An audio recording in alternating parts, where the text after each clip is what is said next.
Capítulo 9. Malcolm Muggeridge e o flagelo do progressismo. Nos 3 capítulos anteriores e neste, discuto eminentes homens de letras conservadores que conheci. Todos já cruzaram o limiar da vida e zarparam para o além. A minha propensão para citar amigos falecidos já levou certo ouvinte a uma grande reunião alguns anos atrás a observar em voz alta: Dr. Kirk, o senhor é uma anomalia. Todos os seus amigos estão mortos. Malcolm Muggeridge, de 1903 a 1990, o tema do presente capítulo, por décadas acreditou estar prestes a chegar à eternidade, mas sobreviveu a muitos de sua geração, chegando ao auge da fama nos últimos anos. Os muitos livros que escreveu são tão citáveis que ficamos tentados a compor um ensaio inteiro só de trechos de Muggeridge, sem acrescentar quaisquer comentários. Limito-me, porém, a mapear aqui o curso da algeriza de Malcolm Muggeridge pela atitude moral e política chamada progressismo. Muggeridge foi o autor da autobiografia mais comovente e memorável do século XX, Chronicles of Wasted Times, Crônicas do Tempo Perdido, publicado em 2 volumes, The Green Stick, A Vara Verde, em 1972, e The Infernal Grove, O Arvoredo Infernal, em 1973. O plano das memórias era chegar a 3 volumes, mas ele não completou o terceiro, apesar das repreensões dos amigos. Entretanto, em 1988, Muggeridge publicou um livro breve, escrito em terceira pessoa, intitulado Confessions of a 20th Century Pilgrim, Confissões de um Peregrino do século XX, cuja parte final trata das percepções religiosas dos últimos anos. Rapazes e moças que rateiam por pistas que os possam guiar pelo caos da nossa era, fariam bem em dar uma olhada nesses livros espirituosos e singelos.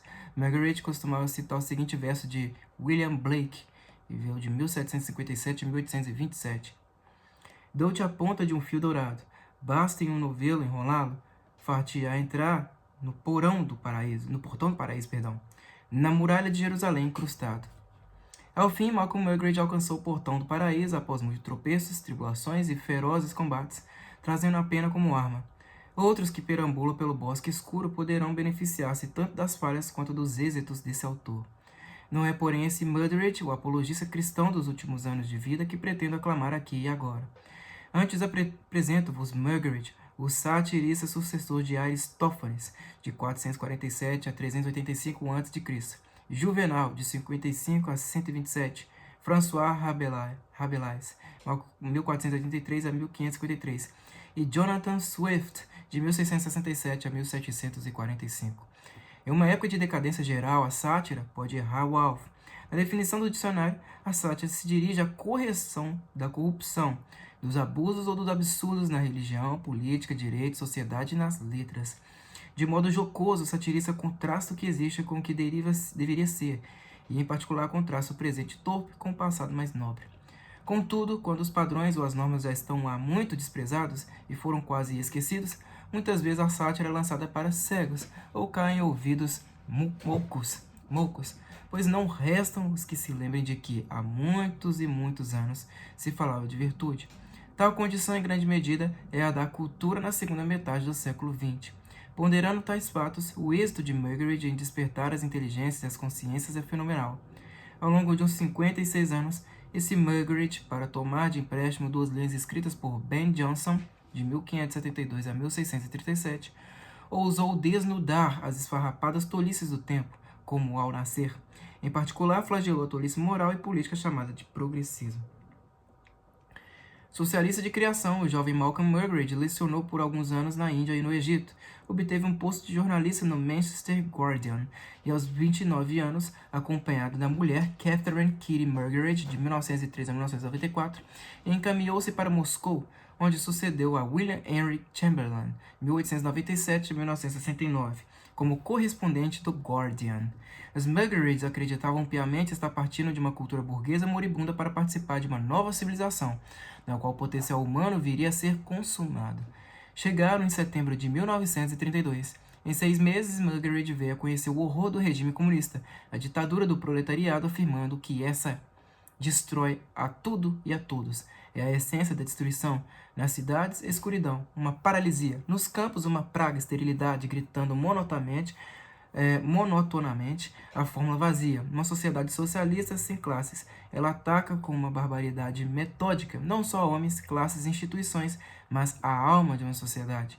Arranca a sociedade pelas raízes e a deixa morrer. Se sairmos, dissera Vladimir Ilyich Lenin, 1870 a 1924, fecharemos com força a porta de uma casa vazia. Assim escreveu Muggeridge em seu diário de Moscou. O editor do Manchester Guardian decidiu não publicar boa parte da verdade que Muggeridge lhe enviava do coração das trevas. Enojado, Muggeridge demitiu-se daquele famoso jornal, o que o deixou sem emprego em circunstâncias infelizes. De seus meses na Rússia resultou o romance sardônico Winter in Moscow, Inverno em Moscou, de 1934, republicado recentemente com uma introdução escrita por Michael Aeschliman, Aeschliman.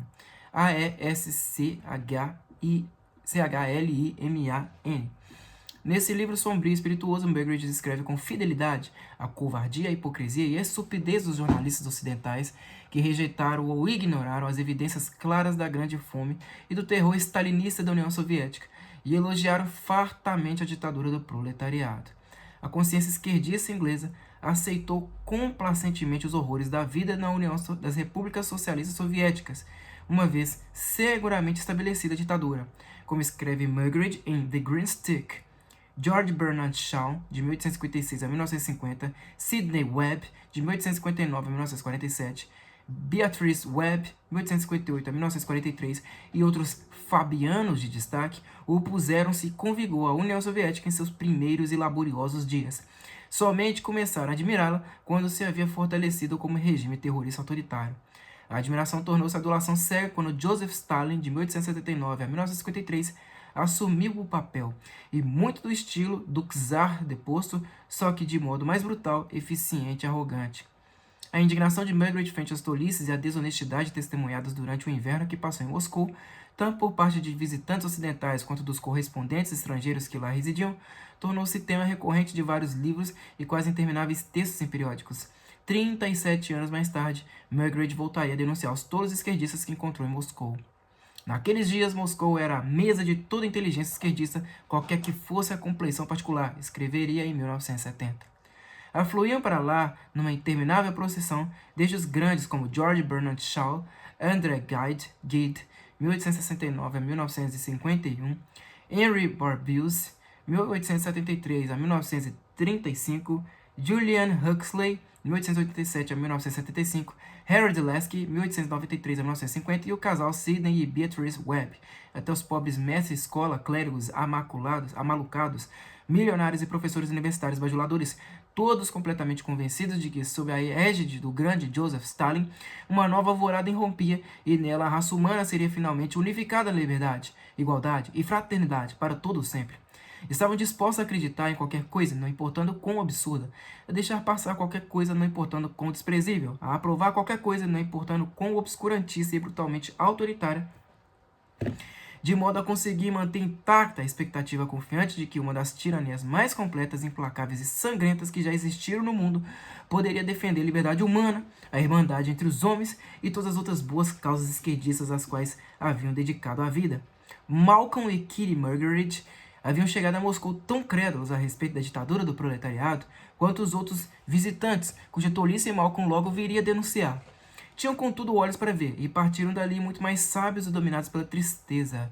Haviam aprendido a dura verdade sobre o regime comunista, haviam apreendido a superficialidade e a falsidade da ideologia esquerdista ocidental. Malcolm Muggeridge rejeitou o esquerdismo a partir de 1933.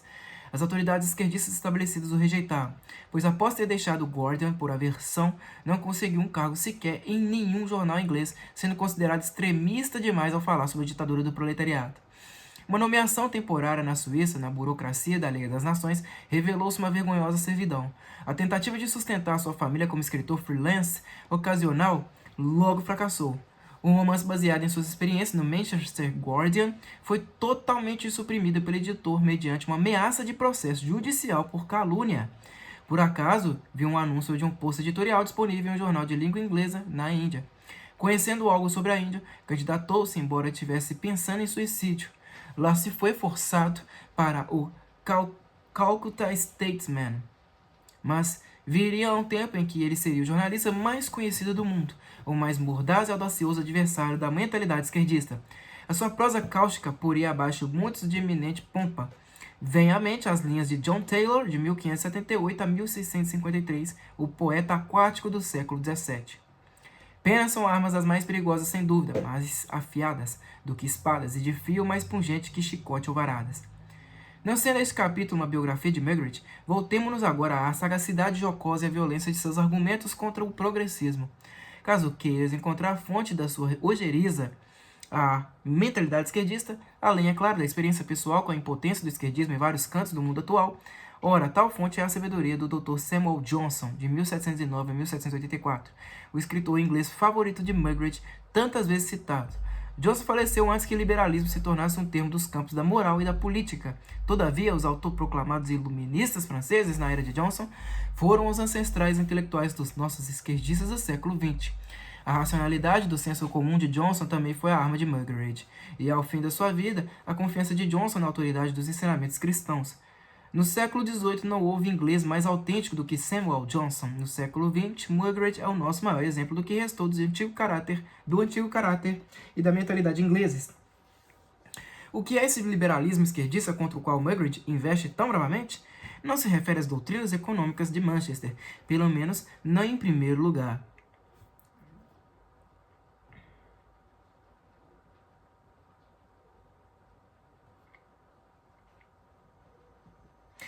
Margaret não tinha o costume de citar John Henry Newman, de 1801 a 1890, mas um trecho da Apologia Pro Vita Sua do cardeal Newman pode dar uma ideia de objeção fundamental de Margaret.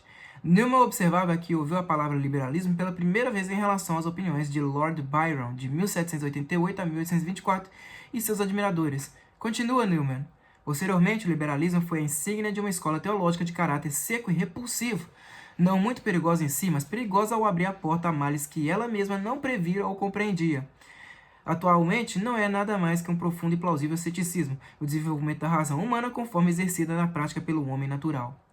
Dúvida a respeito da tradição, autoridade, coisas há muito estabelecidas, dúvida profunda, corrosiva da crença ancestral da natureza humana constante, dúvida em especial do poder de escolha moral do homem e da responsabilidade moral do homem por suas ações. Essas se haviam tornado as características do liberalismo esquerdista à época de Margaret.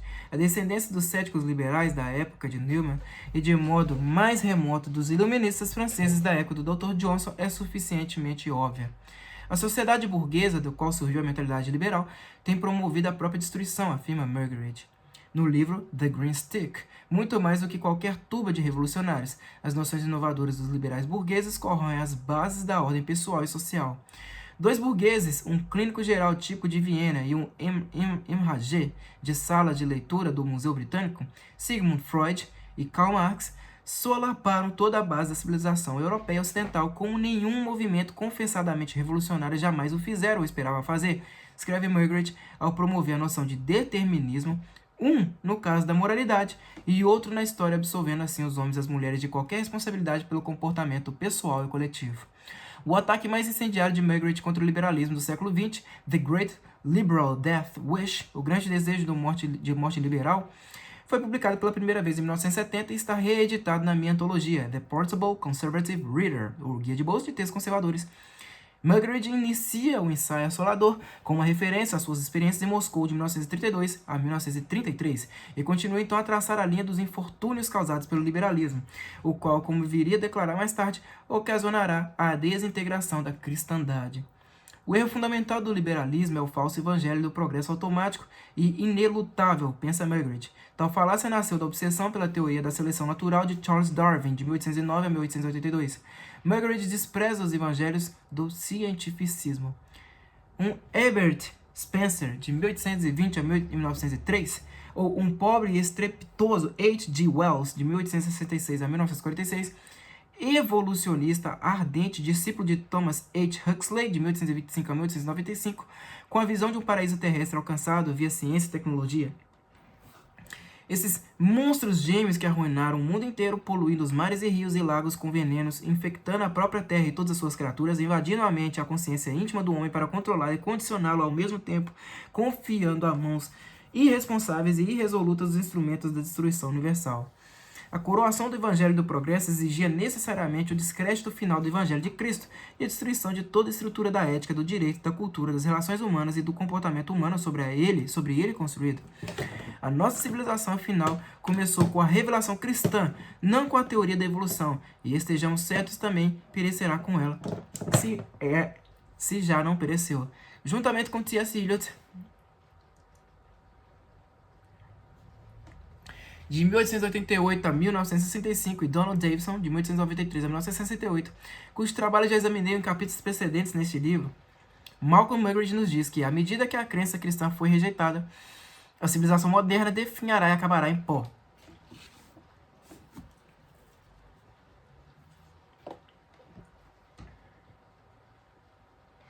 Assim pensava o romancista Robert Graves, 1895 a 1985. O historiador Eric Voegelin, de 1901 a 1985. O sociólogo Peter Sorokan, 1889 a 1968. A cultura nasce do culto. Quando o culto se esvai, da mesma forma com o tempo seguirá a cultura. Consequentemente, a declaração de Muggeridge de que a destruição da crença religiosa causa o colapso da sociedade moderna não lhe é peculiar. Antes expressa tal julgamento perturbador com grande sarcasmo. Tomemos este trecho de The Great Liberal Death Wish. É, na verdade, entre os próprios cristãos que o ataque final ao cristianismo foi preparado, liderado pelas igrejas protestantes, mas com os católicos romanos juntando-se com impaciência à luta, ainda que tardiamente. Tudo o que precisavam demonstrar era que, quando Jesus dissera que o seu reino não era deste mundo, ele tensionava dizer que era. Assim, partindo desse ponto, colocariam as outras proposições cristãs básicas igualmente de cabeça para baixo. Por exemplo, dizer que a verdadeira vida é a carnal, que é essencial juntar tesouros na terra sob a forma de um produto interno bruto em constante expansão, que a carne deseja ardentemente o espírito, e o espírito anseia pela carne, de modo que podemos fazer qualquer coisa que nos vier à cabeça, que aquele que ama a vida deste mundo irá guardá-la até a vida eterna, e por aí vai. Isso lembra o ajuste das regras no livro Animal Farm, A Revolução dos Bichos, de George Orwell, de 1903 a 1950. Toda uma série de novas traduções interpretativas da Bíblia apareceram dando base à nova visão, e caso pudesse haver qualquer inquietação a respeito da recepção de tais ajustes no céu, Deus, nos dizem, com o que há de melhor em termos de autoridade teológica, está morto. A fé cristã surgiu da crença na promessa de Cristo sobre a ressurreição da carne e a vida eterna. O que o liberalismo busca não é a vida eterna, mas o esquecimento da morte e a defesa doutrinária da contracepção e do aborto pelos progressistas.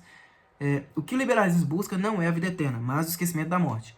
A defesa doutrinária da contracepção e do aborto pelos progressistas é uma prova do desejo de morte dominante. A cópula sem população é a obsessão.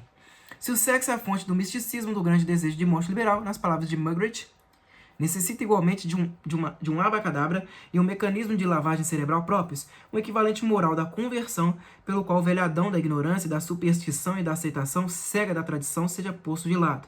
E o novo homem liberal nasce, esclarecido, erudito, refinado.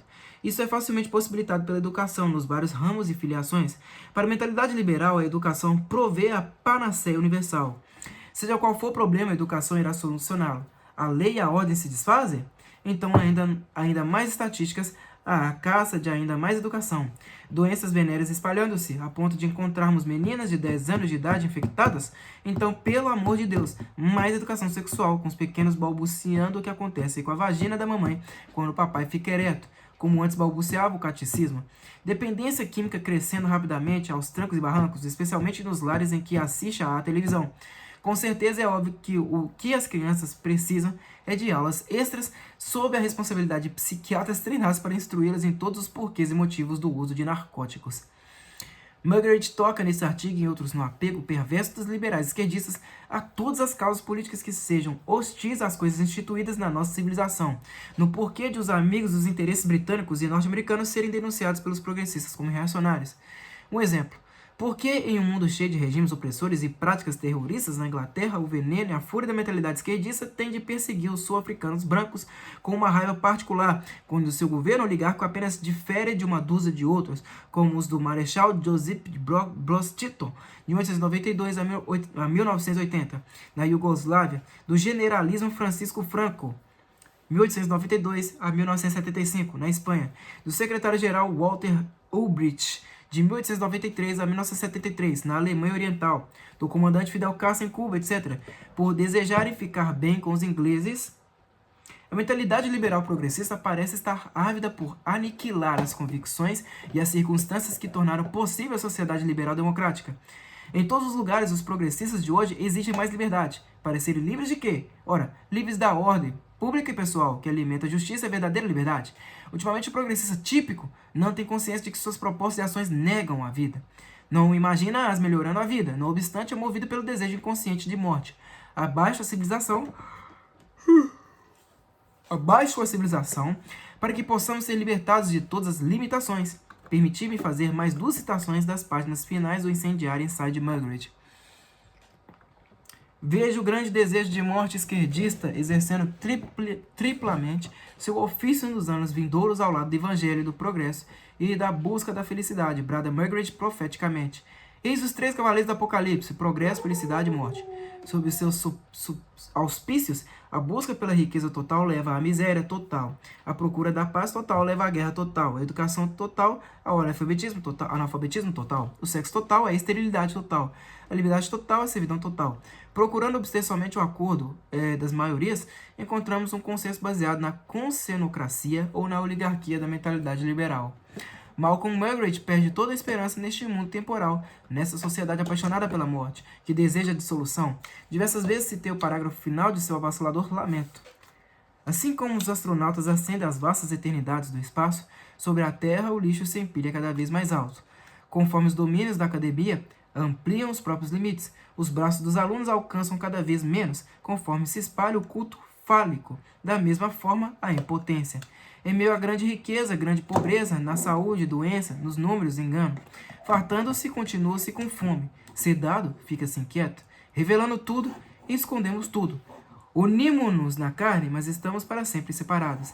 Assim continuamos nos movendo energicamente pelo vale da abundância que leva ao ermo da saciedade, passando pelos jardins da fantasia, buscando a felicidade cada vez mais ardente, encontrando o desespero cada vez mais certo.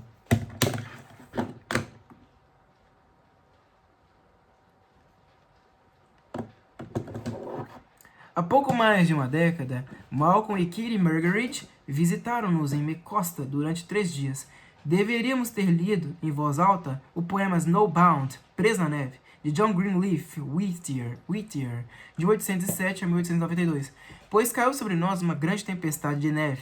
O ensejo foi um dos seminários promovidos pelo Intercollegiate Studies Institute, ISI, que são organizados de tempos em tempos em nossa casa de Pier Hill. Pilgrims in the Dark Wood of Our Time, Peregrinos do Bosque Escuro do Nosso Tempo, foi o título geral que eu havia dado ao seminário. Possivelmente foi isso que sugeriu à mente do Sr. Margaret o título do seu livro mais recente, Confessions of a 20th Century Pilgrim. Em uma tarde de sábado, minha esposa Annette e eu levamos os Margarets a passear em um bosque escuro de abetos e pinheiros por mim plantados 30 anos antes, em minhas terras ancestrais. Temos uma fotografia de nós 4 alegres na mata nevada, Malcolm vestindo uma capa de pele negra, Kitty com um cachecol envolto em seu rosto, Annette rindo assim um gorro e um protetor de ouvidos verde, eu sem cobertura e troncudo. Esse talvez foi e é um daqueles momentos em que, como T.S. Eliot dizia, acontece a interseção do temporal com o atemporal. Nós 4 poderemos continuar vivendo pela eternidade afora aquela caminhada invernal. Nas palestras que fez durante o seminário do ISI, o Sr. Margaret se apresentou tão desiludido com a desajustada cultura do século XX que os universitários da audiência me tomaram, em contraste, por um otimista despreocupado. Corrompida pelas nossas ilusões intelectuais, disse Margaret no seminário, intoxicada pela riqueza, traída pelos próprios instrumentos eletrônicos, ora, a modernidade não tem muito tempo de vida e que vá com Deus. O triunfo da televisão sela nosso destino, declarou.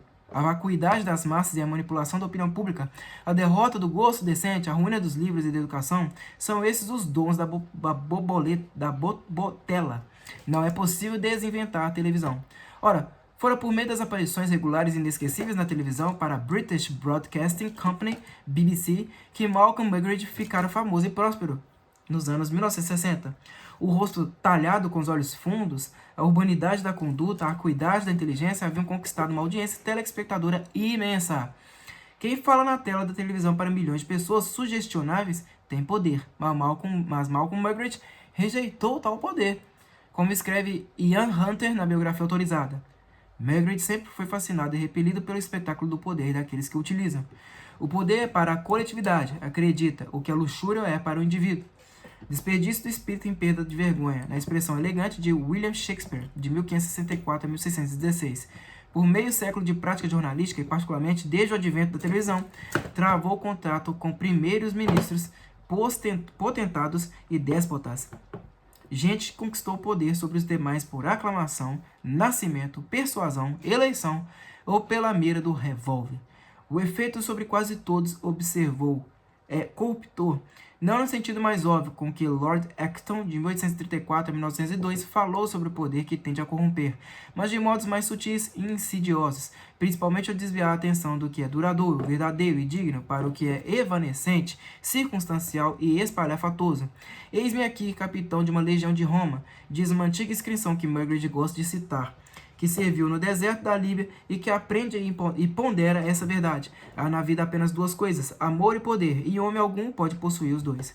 Seu ponto de vista foi parcialmente formado pelas próprias experiências da nova civilização proclamada na União Soviética, que terminou nos afastados campos do arquipélago Gulag, do homem do destino tomando poder em Munique e terminando na multidão de túmulos anônimos de Auschwitz, do Deuce, que fez os trens circularem na hora certa e acabou pendurado pelos calcanhares do mercado em Milão, de urnas eleitorais e debates parlamentares intermináveis em Paris, Londres e Washington D.C., os quais resultam em sociedades tão perdidas e enfraquecidas que se tornam incapazes de resistir, seja a agressores externos, seja a terroristas internos, cedendo tanto a bárbaros do interior quanto do exterior, e num último suspiro legislativo, lutam para extinguir a liberdade individual por meio da obrigatoriedade da associação sindical e a vida individual por intermédio do aborto legalizado.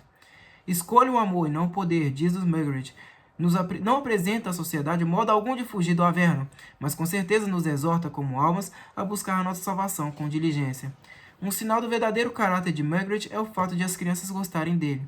Nossa segunda filha, Cecília, que contava 10 anos de idade quando os Muggeridge visitaram nosso lar no interior de Michigan,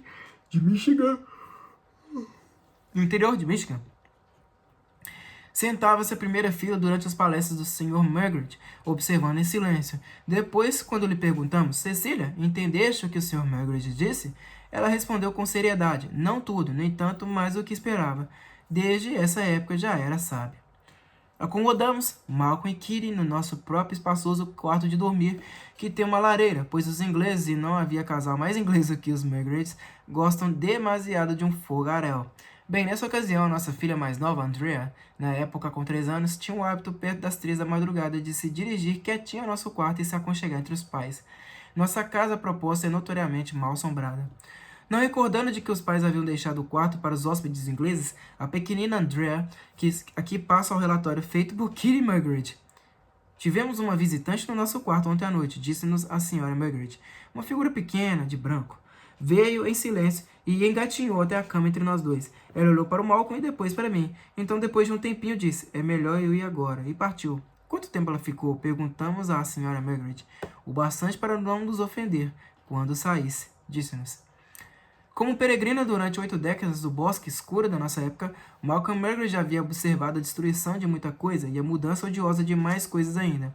Entretanto, como Demócrito, de 460 a 370 a.C., sempre ria. A única coisa que posso dizer do que aprendi dos anos que passei neste mundo é que o amor é a única felicidade, escreve no primeiro capítulo do The Green Stick, e que o próprio mundo só se transforma em um lar estimado e habitável quando nós, que o habitamos, sabemos que somos migrantes, devendo, no tempo oportuno, voar para outros céus mais confortáveis.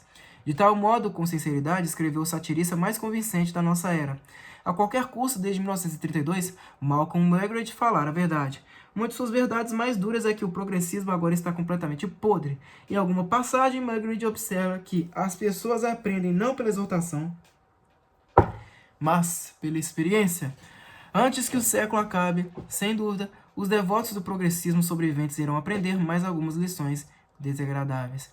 Capítulo 10. O conservadorismo popular. Será que o movimento conservador norte-americano, iniciado há 40 anos, agora enfraquecido e desanimado, está caminhando penosamente rumo ao Averno? Não, não é esse o caso. As atitudes políticas e sociais tidas como conservadoras estão profundamente arraigadas nos Estados Unidos e hoje em dia os líderes dos dois grandes partidos políticos, por mais maçantes que sejam, têm tomado ciência das vantagens práticas de portar o rótulo de conservador. A divertida tentativa dos democratas em 1988, após a convenção partidária de representar o governador Michael Dukakis de Massachusetts, como um conservador exemplar, prudente e frugal, da Nova Inglaterra, e o senador Lloyd Bentsen, de 1921 a 2003, do Texas, como o velho senhor do plastrão negro, é o suficiente para ilustrar o realismo que baixou até mesmo sobre alguns elementos do Partido Democrata. Ao passo que a plataforma de 1988 desse partido, aprovada por delegados classificáveis, na melhor das hipóteses, como esquerdistas e frases feitas, foi uma tentativa de assegurar ao público eleitor que também os democratas são afeiçoados às coisas permanentes. Longe de ingressar agora em uma era de inovação política, nós, norte-americanos, poderemos vir a apreciar o espetáculo de dois partidos professadamente conservadores. Não se segue necessariamente que qualquer um dos dois tenha de ser conservador de modo inteligente. A questão é apenas que atualmente os principais homens públicos têm reconhecido a grande força do que chamam de conservadorismo popular. Quando falo em conservadorismo popular, não quero dizer conservadorismo populista. Um populista cuja convicção básica é de que a cura para a democracia é mais democracia não conserva coisa alguma, ainda que assim deseje. O populismo com efeito é o que Walter Bagehot, de 1826 a 1877, chamou de o ignorante conservadorismo democrático das massas. Tal tendência que, mais tarde, veio a ser chamada de populismo, é o que Alexis de Tocqueville, de 1805 a 1859, temia quando escreveu que o triunfo da democracia poderia levar à estagnação da sociedade do futuro, com qualquer mudança sendo repelida pelo conservadorismo da mediocridade e da complacência. O populismo declara na frase mordaz de Mark Twain, de 1835 a 1910, que um homem é tão bom quanto o outro, ou talvez um pouquinho melhor. Na política norte-americana, a atitude populista é tipificada pela seguinte história verídica da eleição presidencial de 1960. No final do mês de outubro veio a um patrão amigo meu, um de seus empregados, para discutir os candidatos presidenciais. O funcionário, chamemos-lhe de Smithson, contou ao meu amigo que nunca tinha votado anteriormente, mas se tinha decidido a votar no dia 7 de novembro de 1960. No entanto, não conseguia decidir em qual candidato deveria escolher, Richard Nixon ou John Kennedy. Richard Nixon, de 1903 a 1994, John Kennedy, de 1917 a 1963. O diálogo foi assim: puxa, chefe, não sei nada desses dois caras, Nixon e Kennedy. Ah, não sei o que vejo na TV, o que fazer? Jack Smithson, o que você tem de fazer é não votar, fique em casa. Ah, tenho o direito de votar, vou votar sim, vou mesmo. Você perdeu esse direito quando parou de prestar atenção na política. Quem sabe, você nunca nem começou a prestar atenção, Jack. Não me vem com essa não, tenho direito de votar. Ora, se não é por eleito, aliás, se não é por eleitor, como eu, só os espertinhos estariam mandando tudo. Se não é por eleitor como eu, só os espertinhos estariam mandando tudo lá em Washington. O populismo é uma revolta com os espertinhos. Encontro-me perfeitamente disposto a confessar que os atuais espertinhos, conforme representados hoje em dia pela mentalidade dominante na academia e no que Peter L. Berger chama de classe do conhecimento, não estão suficientemente imbuídos da reta razão e da imaginação moral. Por outro lado, não seria melhoria alguma os substituir por pessoas completamente ignorantes e incompetentes. Não, prevalece nos Estados Unidos um entendimento conservador de cunho popular que não é populismo. Tal entendimento perpassa os dois grandes partidos políticos, entretanto, se é ou não suficientemente expresso nas medidas defendidas por qualquer um deles, isso pode variar com a época e as circunstâncias. Apresentando a questão de modo bastante sucinto, a grande maioria dos norte-americanos prefere o diabo que conhece ao diabo que desconhece. Essa é a essência do conservadorismo. O que é conservadorismo? Perguntou Abraham Lincoln, de 1809 a 1865, em um discurso eleitoral em 27 de fevereiro de 1860. Não é a preferência pelo antigo e testado ao novo e não testado? Assim afirmara Lincoln, declarando-se um conservador. Neotéricos que preferem o novo e não testado ao antigo e testado não conseguem ir muito adiante na política prática dos Estados Unidos, não se o grande público perceber as intenções de tais inovadores. Ao longo das últimas décadas, as pesquisas de opinião têm revelado que a palavra conservador, como termo da política, é claramente preferida pelo público norte-americano aos termos liberal e socialista. A maioria dos norte-americanos não acha que a sociedade seja perfectível. tanto quanto se possa dizer que refletia sobre tais questões, e não está disposta a marchar para o Sião, no encalço de um entusiasta político. O ideólogo é rejeitado com louvável determinação, como o que aconteceu com Jesse Jackson em Atlanta e Allures. A teoria política que exerce influência sobre a opinião popular nos Estados Unidos, caso possamos afirmar que isso ocorre em qualquer grau, é o empirismo político, o teste da experiência política da nação. A Constituição dos Estados Unidos é reverenciada, mesmo que, ao ser testados os conhecimentos a respeito do documento constitucional, a maioria dos eleitores receba notas baixas. É claro que poucos norte-americanos pensam em si mesmos como empiristas, ou subscrevem conscientemente a qualquer outro tipo de filosofia. São governados, na verdade, pela anuência às instituições e tradições. Certa vez, em minha presença, o finado Eric Voegelin foi indagado por um professor. Dr. Voegelin, os alunos na Louisiana State University não acham suas doutrinas estranhas? De modo algum, replicou Voegelin, urbano. Eles nunca ouviram falar de qualquer outra doutrina. Assim acontece com o grande público norte-americano. Nunca ouviram falar de uma alternativa doutrinária aos pressupostos e às instituições sobre os quais a República Norte-Americana está fundada. Conhece as palavras marxismo e comunismo, é verdade, mas apenas como termos de demonização, anátemas, principalmente entre os membros de sindicatos. Sejam quais forem os descontentamentos do momento, a maioria dos norte-americanos, não, a vasta maioria, é basicamente conservadora no sentido de que não sonha em desfazer a ordem social norte-americana ou as estruturas políticas estabelecidas nos Estados Unidos. Não penso que estou fazendo afirmações exageradas. Os leitores podem estar propensos a perguntar a essa altura: se os norte-americanos são tão conservadores, por que o atual Congresso tem repetidamente decretado medidas defendidas por lobistas e publicistas, publicistas com visões de esquerda bastante extremadas?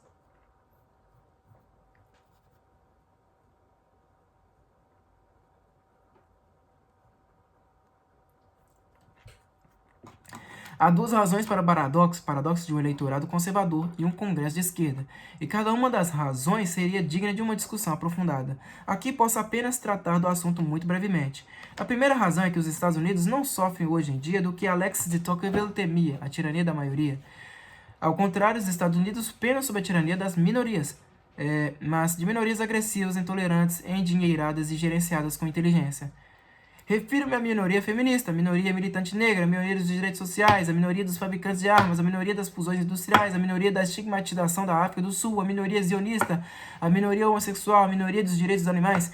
Coerentes e vingativos, esses grupos afirmam possuir o poder de eleger e depor membros do Congresso, que muitas vezes são criaturas tímidas, ainda que barulhentas. Portanto, os impulsos e preconceitos conservadores do grande público norte-americano são frequentemente ignorados pelas maiorias no Congresso e nas câmaras legislativas estaduais, sem falar no poder executivo.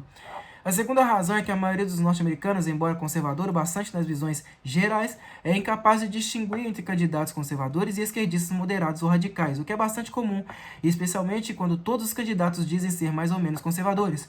Esse nem é o pior aspecto da situação, pois a maioria dos cidadãos norte-americanos não percebe o caráter ou as consequências prováveis de uma nova legislação, a não ser bem depois de tais medidas terem sido decretadas e começado a apresentar resultados desagradáveis. A revogação dessas leis, nem preciso acrescentar, é muito difícil. Os vários lobbies que primeiro garantiram a aprovação para impedir reações. O público acaba limitado a queixar-se de alguma nova intromissão por parte da burocracia ou de alguma nova cobrança do Internal Revenue Service. Mas o que está feito, e não se pode desfazer. Ao que parece ou não se pode desfazer sem alguma imensa onda de protesto público. Os conservadores não se prestam muito bem à intimidação via passeatas nas ruas e ataques policiais. Portanto, repito que a esmagadora maioria dos norte-americanos é bastante conservadora nas propensões políticas, embora muitas vezes fique frustrada pelas ações políticas reais levadas a cabo pelas autoridades públicas. Poderia ser mais específico sobre essas atitudes ou preconceitos conservadores tão prevalentes nessa República Norte-Americana? Ofereço-vos a seguir diversas pressuposições ou propensões generalizadas entre os conservadores norte-americanos. Primeiramente, dirigem um olhar religioso à condição humana. Acreditam em uma ordem moral de invenção mais do que humana e alarmam-se cada vez mais diante da crescente secularização da sociedade norte-americana, tanto por intermédio do poder do Estado quanto do sensualismo comercializado. Em segundo, ressentem-se da concentração crescente de poder nas agências governamentais e na economia. Como terceiro pressuposto ou propensão, mantém a confiança na Constituição dos Estados Unidos e nas instituições e princípios do país consagrados pelo uso. Quarto, põe-se firmemente contra o comunismo e todas as demais ideologias. Quinto, acredita em proteções para a propriedade privada, na economia competitiva e na diversidade de retribuições econômicas. Em sexto lugar, enfatiza os direitos de propriedade e a comunidade voluntária e a oportunidade pessoal. Poderíamos citar outros dos principais pressupostos dos conservadores norte-americanos, mas o tempo corre. Permiti-me repetir que relativamente poucos cidadãos de disposições conservadoras, chamados a fazer uma declaração formal das próprias convicções políticas, seriam capazes de fazer um sumário tal como acabo de apresentar. Os norte-americanos não se prestam à doutrina abstrata e ao dogma teórico em política. Entretanto, podemos subscrever implicitamente um tipo de credo sem conseguirmos repeti-lo de memória. De ordinário, os conservadores neste país têm muito a dizer sobre injustiças percebidas, mas relativamente pouco sobre princípios políticos fundamentais. Encontram-se consternados com a decadência de nossas cidades grandes, enraivecidas pelas políticas públicas que maltrataram a educação pública, profundamente ressentidos com a inflação do dólar, desconfortáveis com os novos impostos, alarmados pela decadência da moralidade privada e pública, são contrários ao aborto por encomenda, desconfiam de uma direção central. Em questões específicas desse tipo, podem ser incitados à ação política ou ao menos a votar, mas uma resistência encorajada à custa de grandes e sombrias tendências da nossa época é muitas vezes outra coisa bem diferente. Assim é o nosso conservadorismo popular atual, menos vociferante durante os anos 1980 do que antes, porque um homem público conservador e popular ocupou a Casa Branca de 1981 a 1989. Ronald Reagan, de 1911 a 2004, o senhor presidente destes Estados Unidos, foi visto como a apoteose do conservadorismo popular americano. Tivessem os republicanos indicado o nome dele para a presidência em 1968, Por exemplo, a história recente do país poderia ter sido bem diferente. Não quero dizer que Reagan tenha tido êxito em tudo o que realizou. Viu-se frustrado em muitos casos, mas em meias dificuldades foi ajudado pela compreensão conservadora de que a política é a arte do possível. Fui convidado a encontrar o presidente Reagan no Salão Oval um dia ou dois após ele retornar de Moscou, o que não havia sido nenhum passeio. Lá estava, aprumado e sorrindo, o rosto corado e inefavelmente alegre. A confiança norte-americana encarnada, cheia de vontade para entrar em campanha e promover a candidatura do Sr. George H.W. Bush. Conforme o fotógrafo tirava o nosso retrato, o presidente contava piadas. Todos os gracejos pareciam originais. De qualquer maneira, eu nunca os tinha ouvido antes. Ofereço-vos um exemplo, uma criação dele. Apresso-me a observar. Ele e Mikhail Gorbachev haviam andado juntos em uma limusine soviética com Tommy Reagan pelo interior russo. Gorbachev tinha consigo dentro do carro um agente da KGB e Reagan um homem do serviço secreto. Estavam passando por uma grande queda d'água. Gorbachev ordenou que o motorista parasse. Pule dessa cachoeira, ordenou Gorbachev a um homem do serviço secreto que declinou de fazê-lo. Por que desobedece a minha ordem? Perguntou o senhor de todas as Rússias. Porque, senhor, tenho mulher e 3 filhos, declarou o homem do serviço secreto. Gorbachev virou-se para o agente da KGB. Pule dessa cachoeira. O agente obedeceu. Horrorizado, o homem do serviço secreto correu para a base da cachoeira, onde encontrou o homem da KGB arrebentado e contundido, mas torcendo as roupas. Por que o obedeceste? Gritou o norte-americano. Porque tenho mulher e 3 filhas. O presidente, como ator que era, conseguiu de uma mesma feita entreter-me e assegurar-me de que não era nenhum entusiasta ingênuo da Glasnost. Mais tarde, no cartão enviado em resposta à minha carta informando-o da morte de nosso velho amigo Lawrence W. Beilenson, 1899 a 1988, observou que havia lido o sábio livro do coronel Beilenson, The Treaty Trap, Armadilha dos Tratados. Reagan não deve ser subestimado como estadista. Compreendia o poder brutal contra o qual luta a política norte-americana. Como sabeis, Reagan foi o catalisador que reuniu os elementos discrepantes do conservadorismo norte-americano em 1980, dando-lhes o controle do poder executivo. Pode ser que nunca mais vejamos alguém como ele. No entanto, poderemos eleger presidentes com um conhecimento mais efetivo do governo federal, ou presidentes com mais domínio dos assuntos externos, ou presidentes mais competentes em finanças. Todavia, é improvável que encontremos novamente um presidente que represente de modo tão perfeito o conservadorismo popular norte-americano. Ronald Reagan realmente foi o herói do velho oeste dos romances, um modelo do conservador na vida pública, audacioso, intrépido, alegre, honesto. O especialista no agir rápido e preciso, ainda que fosse necessário improvisar. William Butler Yeats, YATS, 1865 a 1939, nos diz que cada um devia fazer para si uma máscara e usá-la, e tornar-se o que a máscara representa. Há várias décadas, Ronald Reagan pôs a máscara do herói do Velho Oeste em Hollywood e verdadeiramente viveu o papel e tornou-se o herói do Ocidente. Demonstrou isso em 30 de março de 1981, quando, baleado e fisicamente lesado no lado de fora do Washington Hilton Hotel, continuou a brincar irreprimivelmente com a mulher e com os médicos que lutavam para salvar-lhe a vida. É por isso que, não importam quais sejam os erros que cometeu durante o governo, Reagan tornou-se o mais popular homem público em mais de meio século. Ai, meu pai, não aguento mais ler, não. Muito obrigado a todos vocês que me acompanharam até aqui. Até a próxima. E, só marcando aqui a página que eu parei. Acho que foi foi a página 222, tá? Próxima leitura, vou iniciar aí a partir do segundo parágrafo dessa página. Muito obrigado a todos vocês, até a próxima e falou!